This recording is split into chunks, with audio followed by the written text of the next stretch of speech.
یہ ہے انٹارکٹیکا، جو صدیوں سے انسانوں کی پہنچ سے دور اور ان کے لیے ایک بہت بڑی مسٹری رہا۔ چاہے وہ بلڈ واٹر فالز ہوں یا مسٹریس اینیملز ہوں، انڈر گراؤنڈ لیکس ہوں یا برف کے نیچے دبے شہر، انٹارکٹیکا کے بارے میں کئی ایسی میتھس ہیں اور مسٹریز جن کا آج بھی سراغ نہیں لگایا جا سکا۔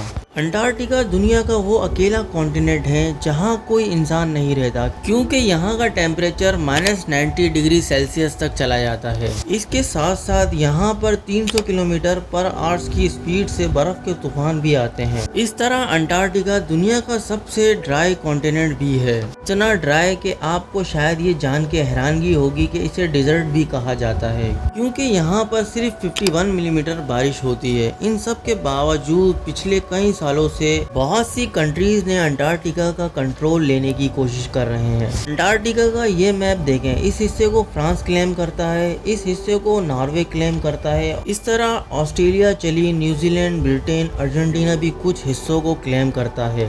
لیکن اس کی آخر کیا وجہ ہے؟ برف کے اس تہے کے نیچے آخر ایسا کیا ہے کہ دنیا کی سپر پاور اس کا کنٹرول لینا چاہتی ہے؟ آج ہم سالو کرنے جا رہے ہیں انٹارکٹیکا کی مسٹریز، ساتھ ہی میں ہم اس کا بھی سراغ لگائیں گے کہ آخر انٹارکٹیکا کو ڈسکور کس نے کیا، اور ہم آخر یہ بھی دیکھیں گے اس برف کے نیچے آخر ایسا کیا راز چھپا ہے جن کو دنیا کے سپر پاور جانتی ہے اور وہ اس لیے انٹارکٹیکا کا کنٹرول لینا چاہ رہی ہے۔ انٹارکٹیکا کس نے ڈسکور کیا تھا؟ برٹشیر کہتے ہیں انٹارکٹیکا ہم نے ڈسکور کیا تھا، جبکہ رشین کہتے ہیں کہ ہم نے یہاں پہلا قدم رکھا تھا۔ لیکن انٹارکٹیکا کا ذکر آج سے کئی سال پہلے ایک عظیم فلاسفر آرسٹوٹل نے کیا تھا، جب اس نے کہا تھا زمین گول ہے اور نارتھ پول اور ساؤتھ پول ایک دوسرے کے مرر امیج ہے۔ 2021 میں Royal society of New Zealand کی ایک اسٹڈی پبلش ہوئی جس میں یہ کہا گیا کہ پولیشین آئلینڈ میں رہنے والے ماوری لوگ شاید پہلے انسان تھے جو 7ویں صدی میں انٹارکٹیکا پہنچے تھے، کیونکہ ان کی پرانی کہانیوں میں ایسے برفیلے کانٹیننٹ کا ذکر ملتا ہے جو زمین کے ساؤدرن سائڈ پر ہے، جبکہ ریکارڈڈ ہسٹری میں جیمز کروک وہ پہلا انسان تھا جو انٹارکٹیکا کے پاس پہنچا، مگر وہ بھی انٹارکٹیکا سے 130 کلومیٹر دور ہی تھا، لیکن اس نے اپنے کشتی واپس موڑ لی۔ اسے انٹارکٹیکا تو نظر نہیں آیا، مگر پانی میں تیرتے ہوئے آئس برگ ضرور نظر آئے، اور کشتی کو مزید آگے لے کر جانا بہت خطرناک تھا۔ جیمز نے کہا تھا ساؤدرن تک پہنچنا اتنا مشکل ہے کہ شاید کوئی انسان یہاں آئے، لیکن 1819 میں رشین ایکسپرٹ فیبین نے رشین حکومت کے حکم پر ساری دنیا کے گرد چکر لگا کر نئے کانٹیننٹ ڈسکور کرنے نکلا، اور 1820 میں فیبین نے انٹارکٹیکا پہنچ کر انٹارکٹیکا کو بہت قریب سے دیکھا۔ اگرچہ اس نے انٹارکٹیکا پر قدم نہیں رکھا، مگر وہ انٹارکٹیکا پہنچنے والا پہلا انسان تھا جس نے انٹارکٹیکا کو بہت قریب سے دیکھا تھا۔ پھر 1900 سے لے کے 1920 کے درمیان بہت سے ایکسپرٹ نے انٹارکٹیکا کا رخ کیا۔ British explorer Robert falcon Scott نے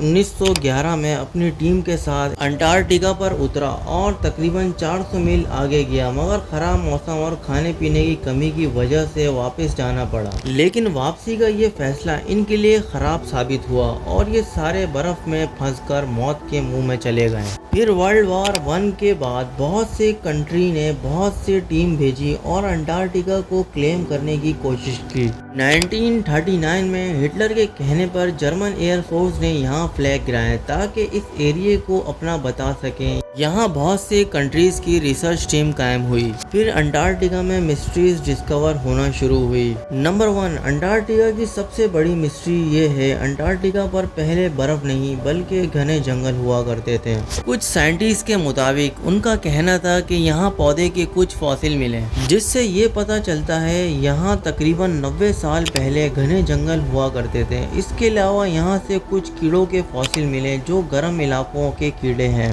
اس سے یہ پتہ چلتا ہے کہ انٹارکٹیکا پہلے گرم علاقہ تھا۔ مسٹری نمبر 2، انٹارکٹیکا کے بارے میں دوسری بڑی مسٹری ڈسکوری یہ تھی اس برف کے 300 کلومیٹر نیچے تہہ میں 400 لیکس ہیں، جس میں ایسے سمندری جانور ہیں جو پوری دنیا میں کہیں نہیں ہے، بڑے بڑے اسپائڈر اور جیلی فش۔ یہ برف کے نیچے الگ ہی دنیا ہے۔